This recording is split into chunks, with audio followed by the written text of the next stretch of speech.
crecimiento económico. Le vamos a preguntar eso a Macario Schettino, analista económico, profesor de la Escuela de Gobierno del Tecnológico de Monterrey.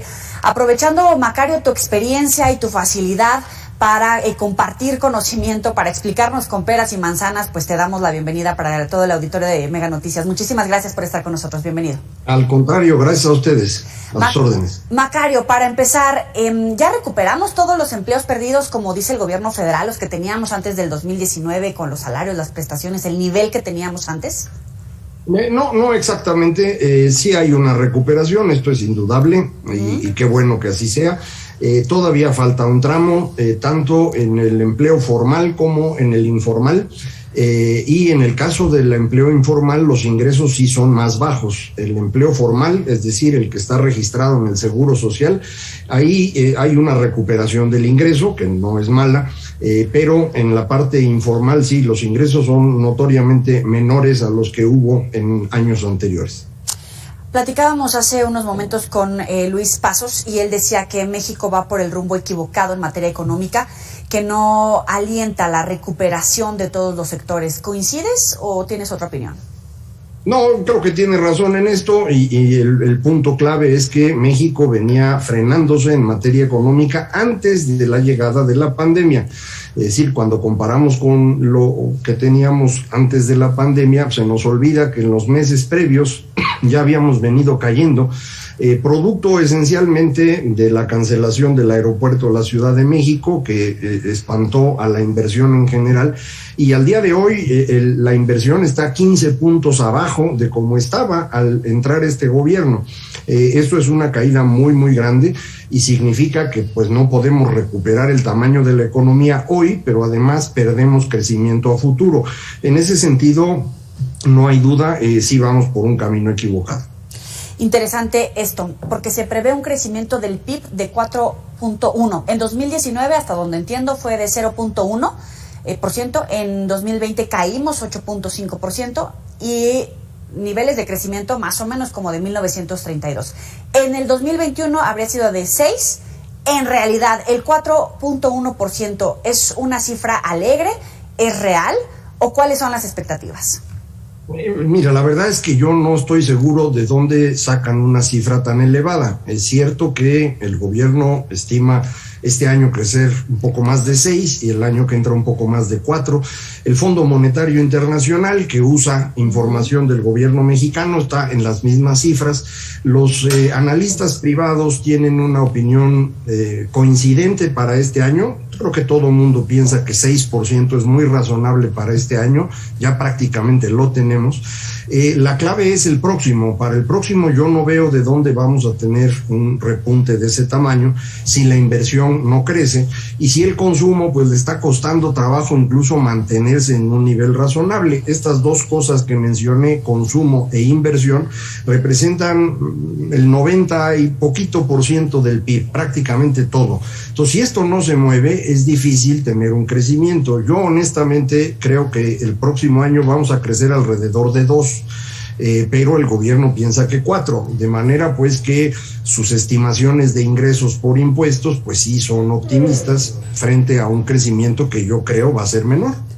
¿Cómo explicarle a la gente por qué nos impacta de manera directa esta proyección de crecimiento o de estancamiento? Bueno, el efecto más importante para las personas es que si la economía crece, pues uno puede vender cosas y los que tienen un empleo pueden mantenerlo y les pueden incluso aumentar el sueldo. En cambio, si la economía no crece, se empiezan a perder puestos de trabajo, el que pone su tortería pues no vende lo que esperaba y paulatinamente todos estamos viviendo un poquito menos bien. Y este es el fenómeno pues que hemos visto desde antes de la pandemia, se agudizó con ella. Y la recuperación, pues lo saben todos los que se dedican a vender cosas, no está siendo nada sencilla. Los que tienen un restaurante no siempre están pudiendo vender, hay días muy buenos, pero otros que a duras penas está uno saliendo, los que tienen una tienda de papelería o los que venden ropa, es cuestión nada más de darse una vuelta por donde se venden cosas y ver cómo la dinámica pues no es la misma que teníamos anteriormente. Ahora, la miscelánea fiscal dice que va a aumentar la recaudación, pero sin crear mayores impuestos. Incluso en la oposición dicen, claro, porque va a castigar a la oposición. La oposición, a la gente. La oposición dice que son impuestos disfrazados donde el ciudadano de a pie es la que le va a pagar. Bueno, la oposición eso hace, ¿no? Se critica lo que propone el gobierno, no importa quién sea el gobierno y quién sea la oposición. Es cierto que no están subiendo tasas y es cierto que han logrado una recaudación razonable. De ahí a que puedan incrementarla, yo ya no estoy seguro. Creo que sí se han mantenido y pueden seguirse manteniendo. Durante 2020, para recaudar impuestos pendientes, pues estuvieron muy agresivos. Mucha gente incluso se quejó de que el SAT estaba extorsionando. Ha habido problemas con devoluciones de IVA, que anteriormente se hacían rápido y ahora el gobierno no lo hace. Y en ese sentido, pues sí, efectivamente, están recaudando a costa de los causantes. Pero en este momento no están subiendo tasas. Yo insisto, la recaudación se va a mantener, pero no creo que vaya a aumentar. No hay ninguna razón para ello. Morena dice que no va a haber mayor endeudamiento, pero la oposición dice son 848,000 millones de pesos como endeudamiento interno, un endeudamiento engañoso. ¿Es así o no va a haber endeudamiento? Bueno, no tiene nada de engañoso, es un endeudamiento. Lo engañoso fueron los años anteriores, que dijeron que no se iban a endeudar, y cada año, desde que está este gobierno, hubo un endeudamiento de 600,000 millones de pesos, más o menos, directo, más el uso de recursos que se habían estado ahorrando en los 25 años anteriores, los fondos de estabilización de los ingresos del presupuesto, los fideicomisos, la cuenta que tiene el gobierno en el Banco de México. En total, cada año este gobierno ha tenido gastos superiores a sus ingresos por 1 billón de pesos. Para este año ya lo están reconociendo, ya lo pusieron ahí, que se van a endeudar por 850,000 millones. Va a ser más de 1 billón a final de cuentas, porque así como los impuestos apenas los van a mantener, los ingresos petroleros los están estimando muy altos. Entonces les va a faltar dinero. Pero sí, cada año este gobierno ha tenido necesidad de endeudarse por 1 billón de pesos. Entonces es mentira esto de que no crece la deuda. Ahora, se habla del régimen de integración fiscal de 3.5 millones de pesos, el ISR, que será de hasta 2.5%. Hay un punto que me llama la atención. La oposición dice que no hay apoyos a las empresas medianas y las grandes, cuando en realidad son los que generan una mayor cantidad de empleo. ¿Tú cómo lo ves? Bueno, este nuevo régimen lo que busca es cobrarle a personas que no están pagando por alguna razón. Por ejemplo, personas que tienen locales que rentan y no dan recibo. Lo que está tratando de ofrecer Hacienda es un sistema fácil, con una tasa que es aparentemente baja, y con eso, bueno, pues capturar a estas personas. Estoy hablando de los que tienen estos locales, o por ejemplo, servicios profesionales, médicos, abogados, contadores. Están tratando de ver si pueden con esto captar una parte de las pequeñas tiendas. Yo no sé si las personas van a entrar en este sistema, tengo mis dudas.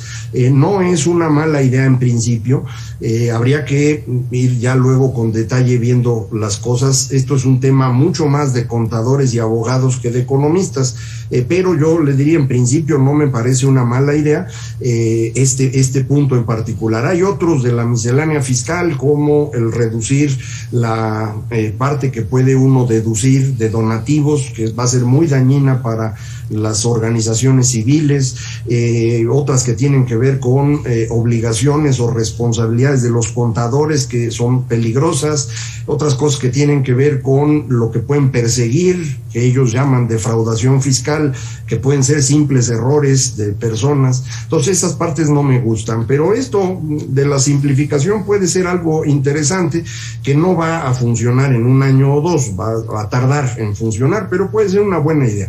Mira, incluso en un trabajo que se hizo de investigación en Mega Noticias, uno de los expertos decía, si por ejemplo tú emitiste una factura y quien la recibe la cobra, la pasa, pero a ti no te da, puede caer en el concepto de presunción de defraudación fiscal. En ese caso, ¿qué hacer? Y sobre todo porque dicen, puede ser una violación a los derechos humanos y el problema en el que te metes. Sí, y no es nada más del causante, sino del contador del causante, que ahora puede ser acusado de complicidad. Y como andan ahora, pues capaz que lo acusan a uno de delincuencia organizada por una factura de, no sé, 3,000 pesos. Son capaces de cualquier cosa. Entonces, esa es la parte que preocupa, y esperaría yo que después podamos resolver estos asuntos. Es complicado en Cámara de Diputados porque la fracción de Morena, hasta donde yo he visto, pues no discute nada, simplemente imponen, no parece que le entiendan a lo que están aprobando. En el Senado es probable que haya un poquito más de trabajo, y después de eso, pues creo que pues, tendremos que ir a pelear parte de ello al Poder Judicial, ver qué cosas pueden ser violatorias de derechos y en consecuencia pues solicitar que no se apliquen vía amparos o lo que sea pertinente en ese momento. Son las cosas que preocupan, como decía yo hace un momento. Lo de la simplificación es buena idea, pero estas otras cosas sí pueden ser preocupantes. Ahora, se habla de ingresos históricos para el 2022, más de 7 billones con B. Un presupuesto de los más altos, si no es que el más alto, un incremento de 8.5 respecto al 2021. ¿Cómo podemos hablar de que hay más recursos que está manejando el gobierno, pero también hay más de 10 millones de pobres? Son cosas distintas. Sí gastan, bueno, van a tener ingresos muy altos. Acuérdense, de esos 7 billones, 1 es de pura deuda. O sea que los ingresos de verdad del gobierno son 6. Y de esos 6, bueno, pues hay que ver si el petróleo les cumple el billón que ellos esperan. Y yo creo que no, les va a faltar, y así en cada uno de los rubros. Es el más alto medido en pesos y centavos. Si lo medimos en comparación con el tamaño de la economía, este no es el presupuesto más grande de la historia, por mucho. Ha habido otros más grandes anteriormente, y es que realmente ya no hay de dónde estar sacando recursos. El gobierno ya no puede sacar más. No está gastando de forma adecuada, y ese es el origen de los 10 millones de pobres adicionales a los que se refería. La razón es que el gobierno no rompió los sistemas que teníamos de apoyo social, y lo que los puso como sustituto, que son esencialmente las pensiones a adultos mayores, que es lo que se lleva el 80% del gasto social, un cachito que va a jóvenes construyendo el futuro, otro cachito a Sembrando Vida, otro poquito más a las becas Benito Juárez. Eso no compensa a los más pobres de México, que recibían Prospera, oportunidades como se llamaba, o que recibían el Seguro Popular y ahora no tienen acceso al servicio de salud. Entonces estamos dañando a los más pobres de México. Estas pensiones, por ejemplo, de adultos mayores están yendo mayoritariamente al segmento intermedio o alto de la distribución. Así que pues esto de primero los pobres sí no está resultando cierto. Macario Esquetino, muchísimas gracias por traducirnos todos estos números y tratar de entenderle un poquito más. Al contrario, muchísimas gracias a ustedes y a su auditorio. Muy buenas noches. Hasta luego, buenas noches. Sabe que puede recuperar estas entrevistas.